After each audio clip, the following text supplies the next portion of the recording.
Claimed by the billionaire. One glance, one touch, one forbidden love that burned everything down.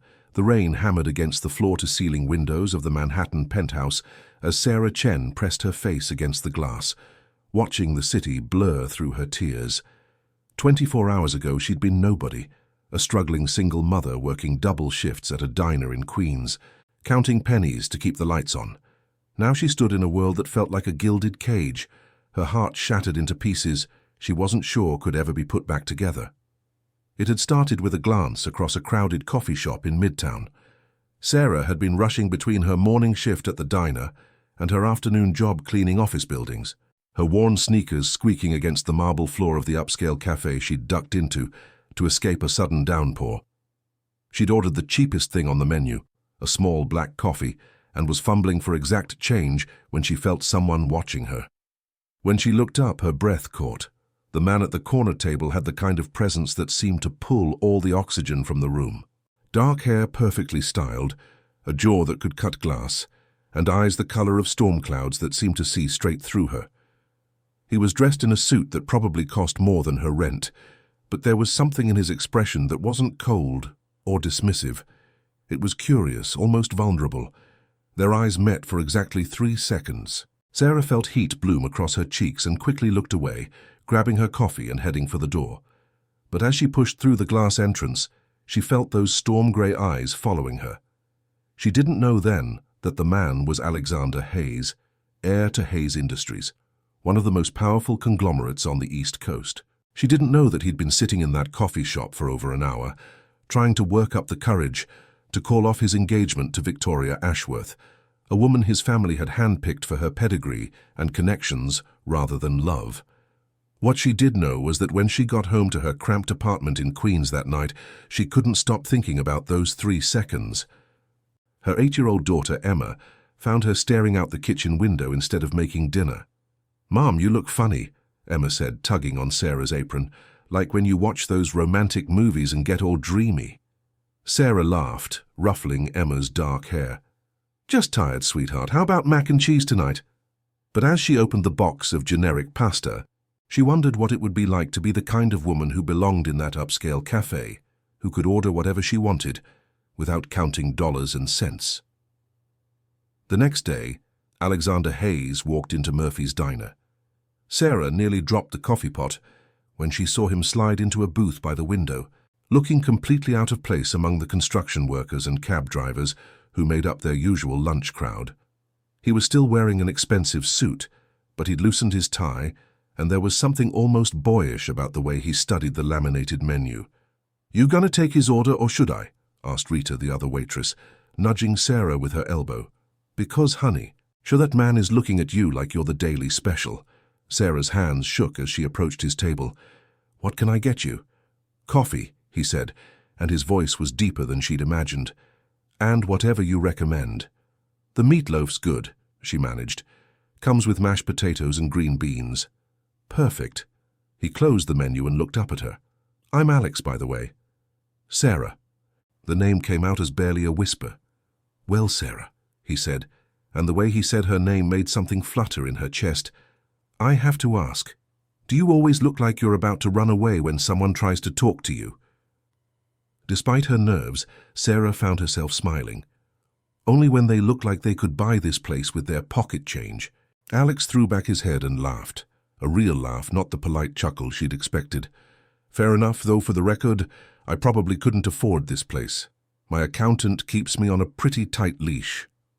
It was a lie, of course, but there was something about Sarah's honest directness that made him want to be anyone other than Alexander Hayes, billionaire heir with more money than he knew what to do with. He came back the next day, and the day after that, always ordering the same thing, coffee and whatever Sarah recommended, and staying just long enough to make her laugh. He learned that she was studying accounting at community college at night, that Emma loved horses even though she'd never seen one in person, that Sarah's parents had died in a car accident when she was 19, and she'd been on her own ever since. "You're different than I expected," Sarah said one afternoon as she refilled his coffee cup. The diner was mostly empty, and she'd been lingering at his table longer than she should. "What did you expect?" "I don't know, someone more." She gestured vaguely at his perfectly pressed shirt. Demanding, I guess. Entitled. Maybe I'm just a really good actor, Alex said, but his smile didn't quite reach his eyes. Sarah studied his face. No, I don't think so. You get this look sometimes, like you're surprised when someone's nice to you. Like you're not used to people wanting to be around you for you, not what you can give them. The accuracy of her observation hit Alex like a physical blow. He thought about Victoria, who kissed him hello and goodbye with the mechanical precision of someone performing a duty. About his so-called friends, who only called when they needed favors or wanted to be seen at the right parties. About his father, who viewed their relationship through the lens of stock prices and quarterly reports. Maybe you see too much, he said quietly. Maybe you don't let people see enough. That night, Alex called off his engagement. Victoria took it better than he'd expected, probably because she'd been having an affair with her yoga instructor for months. His parents were less understanding. "Alexander, this is completely irresponsible," his mother said over the phone, her voice sharp with disapproval. "The Ashworths are expecting an announcement next month. The merger depends on this union." "Then maybe we need to find another way to merge two companies without sacrificing two lives," Alex replied, staring out at the city lights from his penthouse. "This is about that waitress, isn't it?" His father's voice cut through the line. "Robert mentioned seeing you at some dive in Queens." Alex's blood ran cold. He should have known his father would have him followed. "This is about me not wanting to spend the rest of my life married to someone I don't love." "Love?" His father laughed, but there was no humor in it. "Son, love doesn't pay the bills or secure business deals. That little nobody has clearly filled your head with romantic nonsense. Don't call her that. I'll call her whatever I want, and if you don't end this ridiculous infatuation, I will."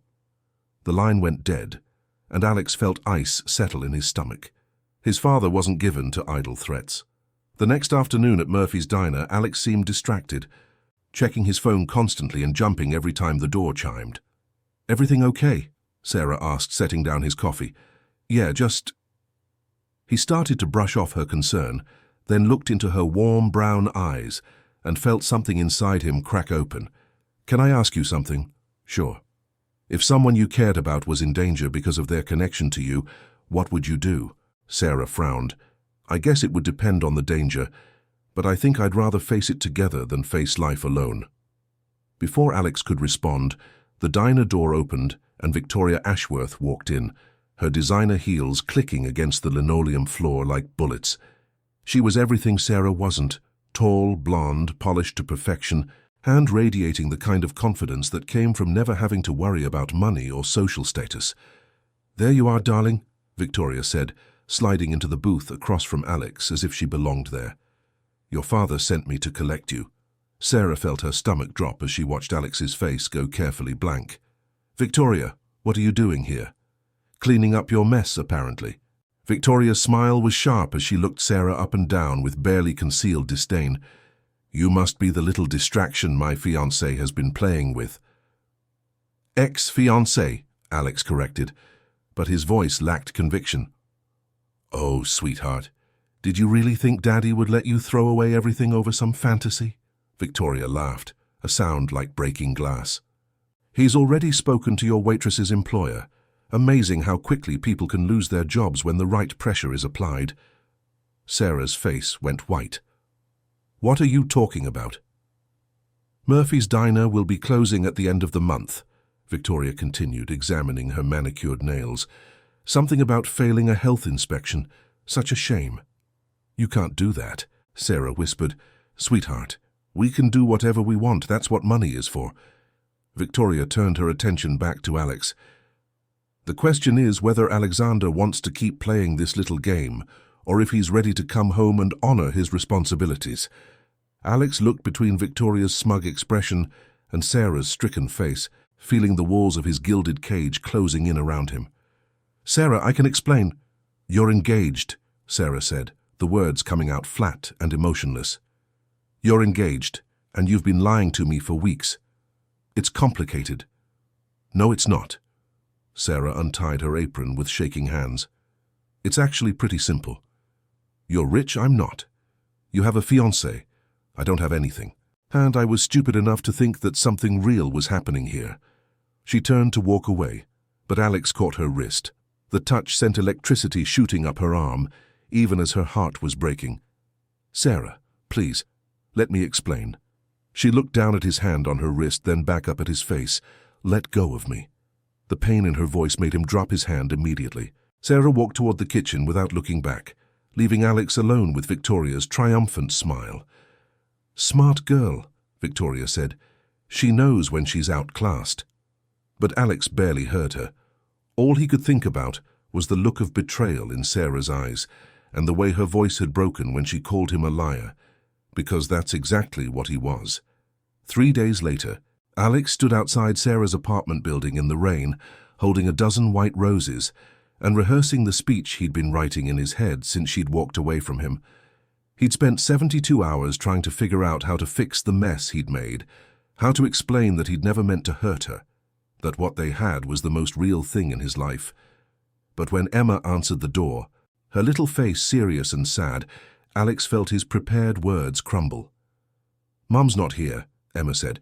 "She's working her other job, the cleaning one." "When will she be back?" "Late.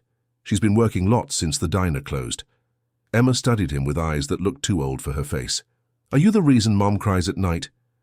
The question hit Alex like a punch to the gut. "Emma? She thinks I don't know, but I hear her. She tries to be quiet, but our walls are thin." Emma crossed her arms over her chest. "Mum says sometimes grown-ups make mistakes that hurt people even when they don't mean to. Did you make a mistake?"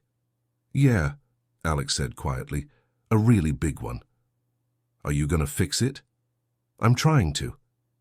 Emma considered this for a long moment. "Mum likes sunflowers better than roses, and she's scared you don't really like her, just the idea of her." "What do you mean?" "She says sometimes people think they want something different, but they don't really want it to be hard or messy or real. They just want to pretend for a while." Emma's voice got smaller. "She says you probably have a whole life that doesn't have room for people like us." Alex knelt down, so he was eye level with the 8-year-old. "Emma, what if I told you that your mom is the realest thing in my whole life? That meeting her made me realize I've been pretending for so long I forgot who I actually was. I'd say you better prove it, because my mum deserves someone who chooses her for real, not just when it's easy." That night, Alex made the hardest decision of his life. He walked into the Hayes Industries boardroom, where his father was meeting with potential investors, and announced his resignation. He liquidated his trust fund, bought out Murphy's diner, and spent the next week personally calling every health inspector in the city until he found the one who'd been paid to file the false report. But most importantly, he bought a small ranch in upstate New York. Nothing fancy, just a simple farmhouse with a red barn and a pasture where a little girl who loved horses could finally see one in person. Sarah was leaving her night shift at the office building when she found Alex waiting by her car, holding a single sunflower and looking more nervous than she'd ever seen him. "Before you say anything," he said quickly, "I need you to know that I quit. Hayes Industries, the trust fund, all of it. Victoria's marrying her yoga instructor next month, which honestly works out better for everyone. And Murphy's is reopening next week if you want your job back." Sarah stared at him, her heart hammering against her ribs. "Why?" "Because I love you," Alex said simply. "Because I've spent my whole life being who other people wanted me to be. And with you, I finally figured out who I actually am. Because Emma asked me if I was going to choose you for real, not just when it's easy. And the answer is yes. Every day for the rest of my life, if you'll let me. Alex, I know I screwed up. I know I should have told you about Victoria from the beginning, should have been honest about who I was. But I was scared that if you knew about the money and the family and all of it, you wouldn't see me anymore. You'd just see another rich guy trying to buy his way into your life." Sarah stepped closer to him, studying his face in the harsh fluorescent light of the parking garage. "So what are you now, without all the money and the family approval?" "I honestly don't know yet," Alex admitted. "But I'd like to find out. With you, if you're willing to take a chance on somebody who's still figuring himself out." Sarah looked at the sunflower in his hand, then back up at his face. "Emma told me you came by. Smart kid. She said you like sunflowers better than roses." "I do. They're not trying to be perfect. They just turn toward the light and grow." "Is that a metaphor?" Despite everything, Sarah found herself smiling. Maybe. Are you my light, Alexander Hayes? I want to be. If you'll teach me how. Sarah reached out and touched his face, feeling the slight stubble on his jaw, the way he leaned into her palm like he'd been starving for gentle touch. It's going to be messy, she warned him. I have a daughter and student loans and a life that's nothing like what you're used to. I can't afford fancy restaurants or designer clothes, and I sure as hell can't navigate whatever world you come from. Good thing I'm not going back to that world then. What about your family, your friends? The family will get over it eventually, and anyone who can't accept you and Emma wasn't really my friend anyway. Alex covered her hand with his. Sarah, I spent 32 years living someone else's life. I don't want to waste another day. Sarah felt tears prick her eyes, but for the first time in days they weren't tears of sadness. One condition. Anything. You have to let me pay for dinner sometimes. I know you think you're broke now, but you're probably still richer than me.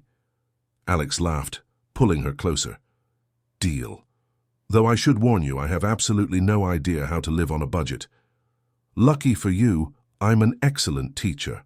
When Alex kissed her in that parking garage, with the city humming around them and the future spread out uncertain and beautiful ahead of them, Sarah finally understood what it meant to be chosen. Not because she was perfect or convenient or what someone's family expected, but because she was herself, messy and real and brave enough to love someone who was still learning how to be human. 6 months later, Emma got her first riding lesson on a gentle mare named Buttercup, while Sarah and Alex watched from the fence of their little ranch, his arm around her waist and her head on his shoulder. It wasn't the life either of them had planned, but it was theirs, built on truth and choice and the kind of love that grows stronger when it's tested. No regrets? Sarah asked, watching Emma's delighted laughter carry on the wind. Just one, Alex said, pressing a kiss to the top of her head. What's that? I wish I'd been brave enough to talk to you that first day in the coffee shop. Sarah tilted her face up to his, smiling. Some things are worth waiting for. And as the sun set over their little piece of heaven, painting the sky in shades of gold and pink, Alex Hayes finally understood what it meant to be home,